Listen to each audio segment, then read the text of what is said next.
Vous êtes Elon Musk et vous ne savez plus quoi faire de votre argent? J'ai une solution pour vous. Le Tipeee de la chaîne Judas. Soutenez la chaîne en faisant un don de 5 milliards pour qu'ils puissent continuer à faire leurs conneries sur internet avec encore plus de moyens. Attention, cette vidéo ne convient pas aux enfants de moins de 5 mois. Salut les meufs, en attendant l'épisode 2 de notre série Au cœur de l'underground, qui arrive en septembre, voici une petite vidéo sur un film pas du tout underground et qui vient de sortir, Longlegs. Un film dont le marketing dépasse, voire surpasse le film, et il faut qu'on en parle. Attention spoiler! Et si tu t'en fous du film, tu peux rester. Donc, Longlegs est un film de Osgood Perkins qui a fait ça, voilà, avec Nicolas Cage et Maika Monroe. Alors ça parle de quoi ce petit film? Donc on suit l'agent du FBI Lee Hartker qui enquête sur un tueur en série qui laisse des messages codés signés Longlegs. Lee est doté de dons de médium car c'est plus simple pour le scénario, et décode les messages. Le tueur se fait arrêter, il se suicide, mais attention, plot twist, la mère de Lee est en réalité la complice du meurtrier qui ramène des poupées vaudou fabriquées par le tueur pour tuer des familles sans être soupçonné. What a twist! Au final, Lee tue sa mère pour sauver la fille du chef de la police et c'est tout. Générique de fin. Nous avons résumé Longlegs.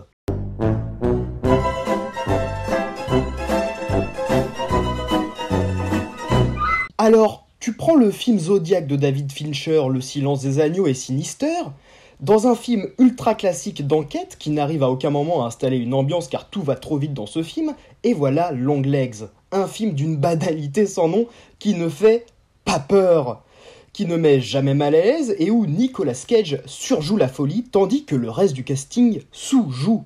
Un film qui ne va pas plus loin que son plot de base et qui ne raconte rien à cause de personnages vides et jamais attachants. Avec certaines situations bien clichés sa mère, nous avons ici le pire des épisodes de X-Files. En soi, un petit film d'enquête TF1 qui fera plaisir à mamie, mais qui aurait dû passer inaperçu. Mais mon but n'est pas de faire une critique du film. On l'a juste résumé, je trouve ça vraiment pas terrible, bien que ça peut passer par moment, pour un petit dimanche où t'as rien à mater.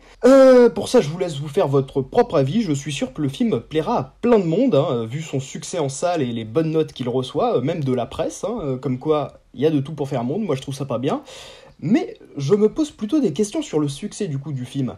Comment c'est arrivé? Parce que pour moi, il aurait dû passer inaperçu s'il n'y avait pas eu ce marketing.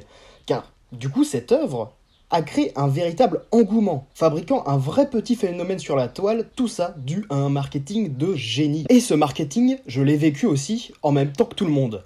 Et du coup, j'étais un peu hype, car en voyant le premier teaser, les deux premières choses qui me sont venues à l'esprit, c'est le film Skinamarink de Kyle Edward Ball, je ne sais pas si je prononce bien, et le concept assez récent de l'analogue Aurore.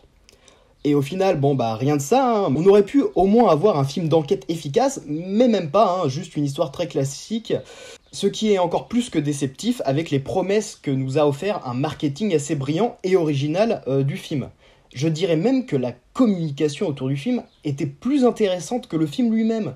Le film essaie juste de paraître plus intelligent qu'il ne l'est, avec certains plans fixes très jolis d'ailleurs, mais qui ne racontent pas grand-chose excepté faire tape à l'œil quand tout le reste est si cliché et banal. On nous a annoncé Longlegs comme la pépite horrifique de l'année, le film le plus terrifiant de la décennie même. Ouais, il y en a qui abusent peut-être un peu beaucoup. Et du coup, j'étais hype par le projet. Même si, au vu des derniers trailers, j'avais des doutes sur la sincérité de la démarche, car les trailers en faisaient trop, genre quand le personnage de Lee rencontre Nicolas Cage, le tueur, et on cache le visage, on casse le visage de Nicolas Cage, on met les battements de cœur de Lee, ça en faisait peut-être un peu trop, et il y a eu tellement de trailers, la com était hyper agressive au bout d'un moment, alors qu'au début, elle commençait très très bien, et de façon hyper mystérieuse. Donc on va revenir quelques mois plus tôt et décrypter ce fameux marketing.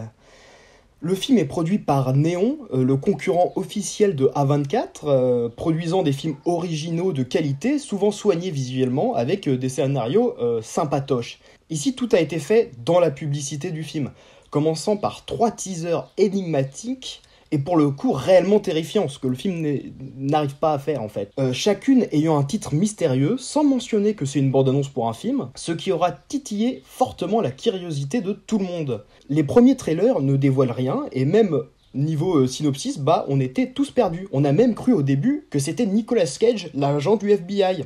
Et pour une fois, c'est pas le film qui me fascine, mais la publicité du film. Elle avait tout ce que le film n'a pas. Une étrangeté malsaine et terrifiante. La première bande-annonce est juste incroyable. Il n'y avait que 2 images et une bande-son sur un père qui appelle la police ayant peur de quelque chose qui aurait pris l'apparence de sa fille, laissant présager un monstre à la Skinwalker. Le tout dans une ambiance 2.0, avec l'analogue horreur, peut-être des trucs sur internet, on sait pas. J'avais très envie de voir ça, cette bande-annonce était merveilleuse. Surtout qu'il n'y en a pas beaucoup des films de cet effet. Le seul qui a fonctionné et qui a réellement fait peur, en tout cas qui m'a réellement fait peur, étant Skinamarink. Peut-être un poil trop expérimental pour le grand public, mais qui amène un vrai vent de fraîcheur dans le paysage audiovisuel. Et maintenant, j'ai peur pour l'avenir de ce genre qui pourrait mourir trop tôt. Avec par exemple le projet de film Backroom, qui certes est supervisé par Ken Pixel, mais qui risque d'être trop hollywoodianisé et perdra la force de l'œuvre originale. J'espère être dans le faux et que d'autres jeunes réalisateurs, peut-être hors grosse production, utiliseront cette esthétique si étrange et flippante. Et donc oui, j'ai ressenti un vrai malaise devant les premiers trailers de Longlegs, surtout le premier, et puis après avec la voix de Nicolas Cage qui était terrifiante dans les bandes annonces et qui marche pas du tout en film malheureusement. Et voilà, qui fait une voix à la Marilyn Manson totalement aiguë, comme s'il était possédé par le diable.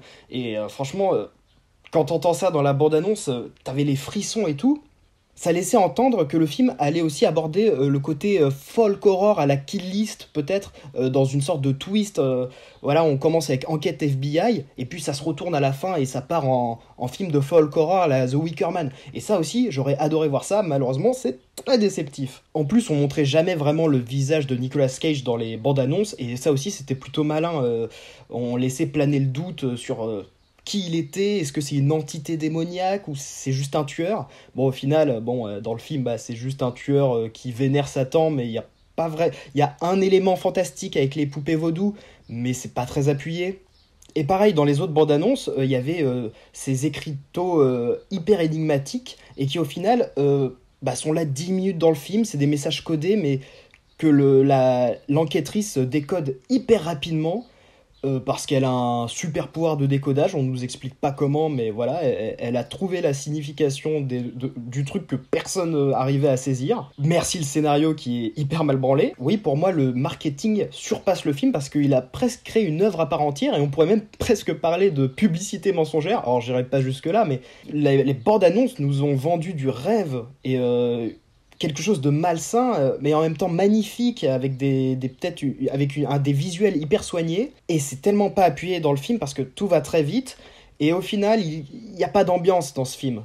Et c'est hyper dommage. Ils n'arrivent pas à créer une vraie ambiance. Les plans sont trop courts. Et c'est juste pendant les 10 dernières minutes où le film se réveille un peu et qu'il essaye de faire quelque chose. Mais c'est trop tard à arriver à ce point-là. Voilà. Alors donc le film est assez divertissant, mais je pense sera vite oublié. Contrairement à la publicité qui, je pense, restera assez en mémoire et sera probablement repris par d'autres productions qui essaieront de rejouer sur ça, mais cette fois, j'essaierai de ne pas me faire avoir, même si un film vend du rêve, et j'adorais cette façon de communiquer le mystère. Ça me rappelle beaucoup la façon dont J.J. Abrams fait des films, donc beaucoup de mystères, peu de réponses. Au final, on a eu trop de réponses. Parce qu'au bout d'un moment, le marketing en faisait un petit peu trop, et on s'est dit que là, ça va peut-être craindre, et effectivement, ça craint un peu. Et même le titre aussi envoyait du pâté, long legs, longues jambes, le truc comme ça. Et surtout avec la dernière image qu'il y a dans la première bande-annonce, j'attendais à un truc vraiment horrifique, cette idée là hyper bizarre de trucs déformés, incompréhensibles, un peu Lovecraftien, qui au final n'a aucun intérêt dans le film. Il s'appelle juste Longlegs parce qu'il s'appelle Longlegs. Ok, on s'en fout. Mais voilà, le marketing du film, c'était du putain de génie. Ça vendait un film qui faisait vraiment peur, et en fait, ça a marché sur certaines personnes. Le film a continué de faire peur pendant le film. Alors moi, ça m'est totalement passé au-dessus de l'esprit, mais le marketing était tellement efficace que les gens ont quand même, je pense, surestimé le film, et le surestiment encore aujourd'hui. Pour moi, aujourd'hui, c'est vraiment un film surcoté. Et là, on aurait pu avoir aussi une scène d'introduction très efficace. Là aussi, malheureusement, elle est aussi assez bâclée, malgré un générique très beau. Et voilà, Longlegs, c'est un film que je ne vous conseille pas, que je trouve mauvais, mais que beaucoup de gens aiment beaucoup, et que ça me dépasse complètement. Alors donc, si en commentaire vous avez beaucoup aimé Longlegs et que vous voulez m'expliquer ce qui marche selon vous dans le film, bah, n'hésitez pas à le faire. Et pour moi, la publicité est une grande réussite, parce qu'elle m'a donné énormément envie de voir ce film, pour au final être déçu, mais en tout cas ça nous a amené à aller en salle, donc c'était un marketing ultra efficace qui malheureusement n'était pas à la hauteur de l'œuvre parce que elle le vendait trop bien pour ce que c'était en fait. Ce que je veux dire par le marketing dépasse le film, c'est que en fait je pense que le film s'est fait déborder par le marketing et que ça lui a peut-être causé préjudice sur mon appréciation de l'œuvre. Et par surpasse, c'est qu'en fait le marketing est peut-être plus intéressant que le film. Donc voilà, c'est tout pour aujourd'hui sur cette petite vidéo, mais donc petite roco du jour, hein, pour faire plaisir à des gens qui voudraient un peu d'analogue horreur et de trucs bien esthétiques. Je vous recommande chaudement le film Skinamarink, que j'ai précédemment cité, qui plaira pas à tout le monde, hein. Peut-être que Longlegs plaira à plus de monde, parce qu'il est plus grand public, hein. Moi en tout cas j'ai 1000 fois préféré Skinamarink. Parce que je pense qu'il ennuiera beaucoup, mais qui ravivera les cinéphiles les plus aguerris. Et personnellement, il m'a foutu la trouille ce film. Et c'est ce dont j'avais besoin. J'ai pas envie que ce soit la bande-annonce qui me foute la trouille, je veux que ce soit le film qui me fasse peur. Et pas l'inverse. Et là, avec Longlegs, c'était l'inverse. C'est ça le problème. Et je conseille aussi le court-métrage Hic du même réalisateur qui est disponible sur YouTube, je vous le mets en description, et qui possède une des phrases de fin de court-métrage qui m'aura le plus glacé le sang, je pense. Bisous bisous la compagnie, et n'hésitez pas à me suivre sur mes réseaux sociaux pour encore plus de créativité et d'aventures folles dans le monde de l'art. Espérons que nous ferons de belles choses. Enfin, j'espère, mais ce n'est pas encore dit. Ça zigzague, c'est fumeux, c'est vague dans ma tête. Bisous.